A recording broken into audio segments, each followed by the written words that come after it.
Hi guys, and welcome back to the channel, The Alchemical Man. I'm Zach, and this channel focuses on self-alchemy, personal transformation, offers you a toolbox of practical conversations covering a lot of the check boxes that we need to consider when trying to grow and move forward and become the person that benefits us most and benefits the people around us most.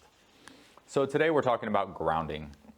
What does it mean to be grounded? How to identify a grounded person? How to identify an ungrounded person? How to identify moments where you're grounded, other moments when you're ungrounded, etc. And things to consider that relate and help you in becoming grounded. So first of all, let me just say that, you're never going to become fully grounded. Maybe you will, maybe you won't, but it's very hard to be able to determine that as a benchmark or anything. And it's also okay to have days where you're less in control and more in control. So grounding is one of the most basic works that we need to do in order to move forward in the spiritual path and path of transformation.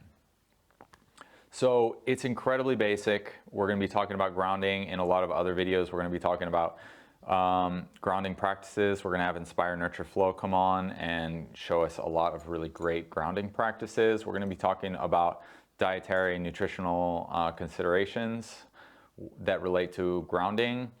And we're going to be referencing grounding a lot in future conversations once we start advancing a bit more. That basically references grounding as one of the most basic works that we need to do. That being said, that does not mean that you need to be 100% perfect in your grounding in order to advance. But you can't be fully ungrounded. And you should at least be able to say that you're pretty grounded. Okay?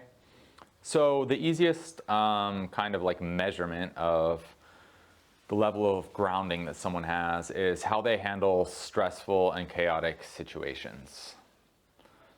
Do they remain calm, in control, non-reactionary, or do they become very reactionary and spin out of control easily? This is the easiest way to tell a grounded person from an ungrounded person. We all have stressful lives, and we need to be really, really strategic about the posturing that we approach that stress with. So another characteristic of grounded people is that they are practical, realistic, and they're not overly idealistic. They're not living in this kind of future world of future possibilities, and they're not completely stuck on the past. They're living in the present. You're in control of the present moment. You're working with the present. You're not lost in thought of, all of the figments of your imagination that could be tomorrow that probably won't be. Okay? And so you're calm and steady in stressful situations. You're realistic and patient. You are self-aware and not overly reactive. And you're present, right? So you also, if you're grounded, you feel connected to your body. Okay? And like we said before in this channel, in order to release the mind, you need to release the body. And honestly, strengthening the body, having practices that relate to your body, where you use your body, are one of the most essential tools and basically another requirement checkbox of spiritual development.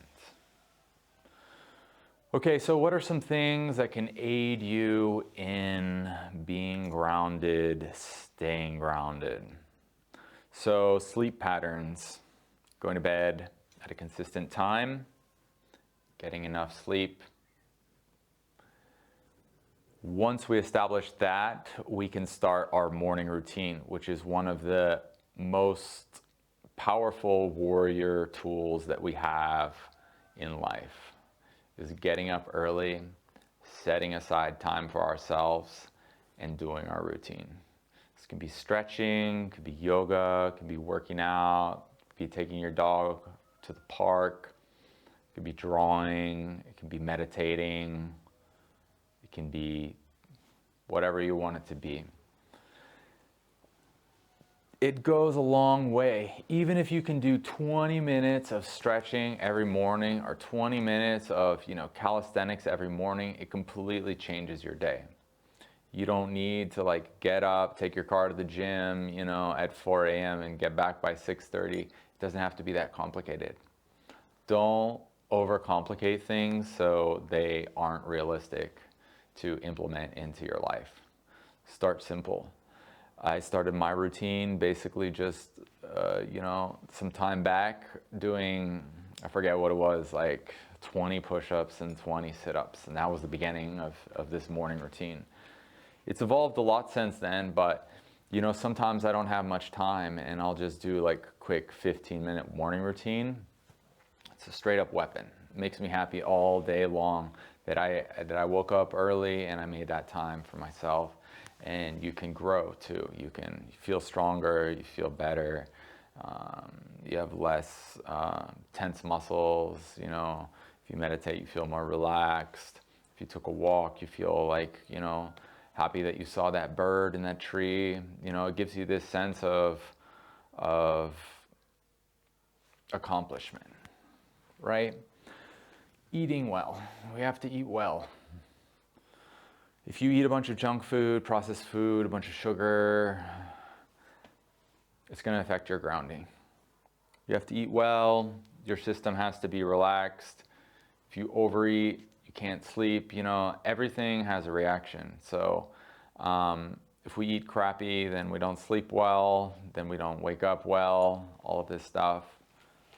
Try to eat clean. We're going to do a lot of videos on eating, nutrition, and nutritional habits. We need to check our caffeine intake. Yeah, especially after lunch. Because when you drink after lunch caffeine, it affects your cortisol levels even more, and then it's going to affect your sleep, and then it throws off your entire cycle. Ashwagandha is a good tool. Doesn't directly affect grounding, but it does help mitigate cortisol, and I'm a big fan of ashwagandha. I don't take a lot of supplements. I used to. I try to get all my supplementation through my food, with the exception of a few supplements that I am very, very big on, ashwagandha being one of them. And I'll do a future video about exactly which supplements I do use. And it might surprise you because they're very basic. Probably ashwagandha is the most, one that we actually think of a supplement. So screen time, guys. We need to be conscious about our screen time. We need to be generally conscious of everything that we let in through our eyes, our ears, and our 5 senses. We are overstimulated by modern society, and we need to recognize that. I don't think that people in the past had such issues with grounding. I think that it still existed, but I think that modern society and this fast-paced overstimulus that we experience in modern society really is, a catalyst for, larger numbers of people that are not grounded. So guys, we also need to be realistic about our friends. And if we spend a lot of time with ungrounded people, that might be harder to work on our own personal grounding. And we're going to spend time around ungrounded people regardless, probably at your jobs. You can probably think of more than one, etc. And I think my next video is actually going to be on protecting ourselves from people's energy, which is going to be some just really basic techniques to protect yourself from other people's energy. And what I'm saying is, on the spiritual path and the path of transformation, there's going to be things that you need to change. And a lot of things that you need to change have to do with things you surround yourself by and the things that you ingest. And your friends are one of them. So if we want to move forward, we need to be prepared that probably some of our friends that we spend time with may need to be adjusted. Now, there's probably a lot of you out there with lovely friends. For instance, like my partner, you know, she had only lovely friends. And so this is like not true of everyone, but if you have ungrounded friends that are totally ungrounded and you're trying to work on grounding, consider that. So we need to also talk about cannabis and alcohol. So obviously alcohol abuse is different. If you are experiencing alcohol abuse, you can write me an email. My email is in the description of my channel, in my bio, and that's a separate topic. We're not judgmental about any type of substance abuse on this channel. It's something that you can overcome and that we can help with overcoming, but we're not specifically going to be talking about that on this channel publicly. So when I say that we need to consider alcohol and cannabis in grounding, I mean to say that if you're having 1 to 2 drinks 1 or 2 times a week, you need to look at yourself and you need to decide if that's affecting your grounding or not. I can't tell you if it is or it isn't. Cannabis, same thing. I don't personally drink and I don't smoke cannabis. I used to do both. One of the reasons that I stopped with the cannabis is I realized that it's horrible for my grounding. I mean, they don't call it high for no reason, right? So I have friends that use cannabis freely and are extremely grounded. Shout out to Rob and the crew. So there are plenty of people out there that can use cannabis and stay really grounded. It really depends on this person. And this person that I just mentioned also has a very, very strict practice of meditation, yoga, and a lot of grounding exercises. So look at your cannabis, look at your alcohol, make sure that it's working for you and it's not working against you.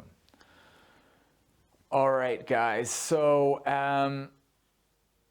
just as a recap, guys, really just pay attention to the way that you react to stressful, chaotic situations and study the way that you can maintain calmness and not be reactionary. Those days which you might be more reactionary, those moments where you might be more reactionary, where you're less present, those are valuable. Study them and reflect on why and make future adjustments. You know, as we mentioned in the last video, always be really forgiving of yourself. This is not about judging yourself. This is not about trying to be perfect. This is about compassion toward yourself and your process, being compassionate and really nurturing yourself to try to move forward, grow out of things that don't serve you, leave them behind, and welcome in new, possibilities for who you can be. So we're going to talk a lot more about grounding in future videos, grounding exercises, nutrition relating to grounding, and we're going to be referencing grounding a lot as far as one of the basic works that we've already established as being essential to our transformation. All right, guys, if you haven't hit subscribe already, please hit subscribe. This channel is just getting started. Looking forward to sharing a lot more content with you all soon, and thank you and have a lovely day.